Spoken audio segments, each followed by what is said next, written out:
welcome to this week's edition of Pitstop. In a very kind of a makeshift studio here, we are moving office from Industrial West to Craighall. So Carlos behind the camera there and Sean, they are busy furnishing off a real suave little studio. Yeah, it's got the right name behind it. It's very DIY setup, but it's a good thing that people don't see what's happening behind the camera. Yeah, and this week we've got the Suzuki Swift, which has been updated. I think we can call it the all-new. It is new. The all-new. All new, yes. All-new, yes. Difference between that and new. But anyway, yeah. Debatable, but yeah, not debatable. It is the all-new Suzuki Swift. It's got minor few changes, and just to start off with, before we go into the model lineups, the updated little engine, Swift has been a mainstay for Suzuki. Obviously, it's a very important model for them. Every brand got its very important models ever since Suzuki came into the country officially, 2008. The Swift has been like their cornerstone. Yeah, they've got the Jimny, which is a very good heritage model for them. But the Swift, I mean, Mark, little hatchback. I mean, we can go back to the glory days of the Golfs and all. But I mean, the last 15 years or so, it's been the Swift that's been basically very prominent in that little economy, affordable section. 100%. It's exactly that. It's a solid product. It's not completely low spec. Not at all. It's well respected. It offers its certain derivatives of sporty handling. Correct. And it has that reputation. I mean, except for the Swiss Sport they manufacture in India. Swiss Sports Japan. Yeah, except that. Yeah. The Swiss Sports Japan, but people buy into Japanese engineering, Suzuki reliability, and that's what it is. It makes it just such a good choice, looks good, and I believe it's just going to continue the success story. Charles, just explain to us, Suzuki's been picking up where all the rest among this, in this Chinese influx has been slipping. But Suzuki's actually picked up. Mm-hmm. Explain to us, why have they, can we call them, they've stayed Chinese-proof in many ways? They have indeed. I mean, we know the majority of the cars are built in India by the Maruti division. But if you look at the pricing, and that's what the thing that people are getting, the cars are not under-equipped. They are very well spec'd for the specific derivatives that they are. And apart from the hybrid Grand Vitara, all the other Suzukis are priced underneath R500,000, all of them. So I think it's the whole value thing. It's the fact that the Suzukis are uncomplicated, they are fun to drive, they are reliable. As Mark also said, they're very good looking. They don't feel the stereotypical Indian plasticky nasty build quality and so on. Not all of them. Yeah, some are a little bit very Indian looking and have yes, but Swift is not that. It gives off a way better aura. And, much better. And I mean, exactly, it's what I think works for them. They have those little, I mean, the Ignis is a kind of car I'm not in love with. And I'm the opposite, completely. I really like that. Yeah. So, yeah, I think you nailed it. It's pricing, value for money. Now that Suzuki's engine has been updated, it used to be a 4-cylinder, 1.2, naturally aspirated. It's now a 3-cylinder, 1.2, basically the same power, 60 kilowatts and 150? 113, I think. 113, they're about Newton. 1 kilowatt and 1 Newton less. Yes. But more importantly, they say because of the new engine technology, it runs cooler and all of that.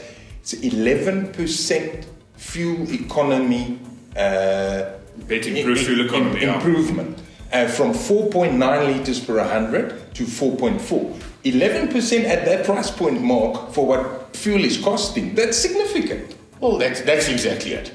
You know, I wrote it the other day using, say, Hyundai, the Exter.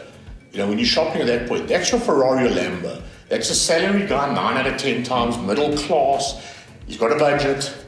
The car's installment, the fuel bill is an important part of that.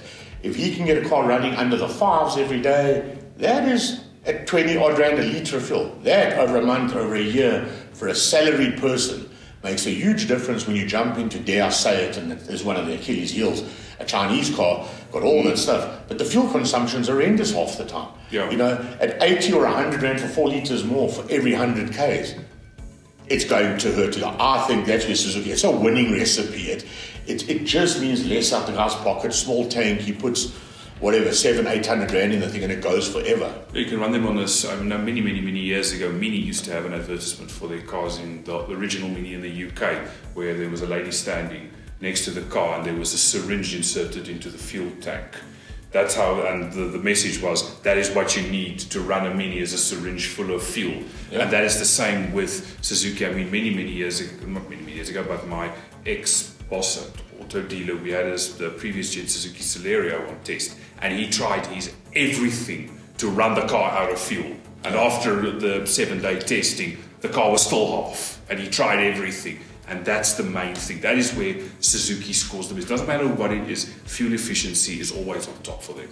Let's just get to the updates quickly. A bit of minor from the front, bit of minor grille changes there, and almost like a widened stance. All of that inside, a lot of tech upgrades. Yes. Then obviously we've talked about the engine, and then just drivability. I was on the launch. We had a drive out from Cape Town, Stellenbosch. We even did the Franschhoek Pass. Oh wow, in a Swift. In a Swift, and let me tell you, that's the other big improvement. Well, according to us, apart from the manual, you're not getting the AMT, the automated manual transmission, but a CVT. Now, motoring journalists don't like CVTs because our feet are just too heavy on the accelerator. That's one of the main reasons. Person doing daily traffic every day in the city, they're fine with it. But I tell you what, that little CVT was absolutely brilliant up that Franschhoek Pass because of the car's dynamics. Yes. Because listen, this is the same. Obviously, it's got the 1.4 turbo engine, the Sport, which we're not getting now. It's still manufactured in Japan, the 3rd generation. We're talking about the 4th generation.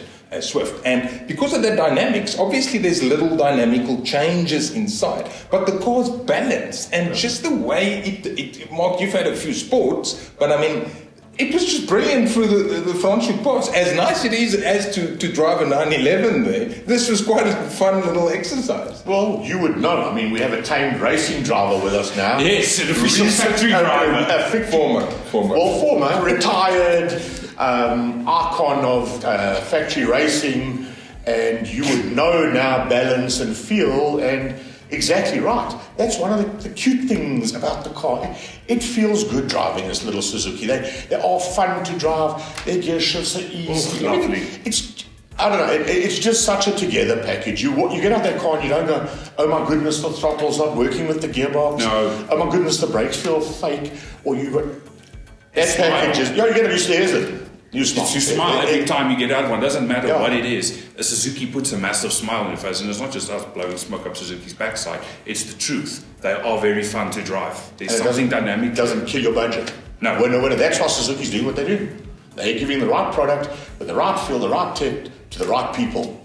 Their success will continue. Absolutely. Yeah, as soon as we get a little Swift on test, we will put that fuel economy claim to the test, and we'll keep you up to speed on all of that. But anyway, thanks for listening to us in this little makeshift studio of ours.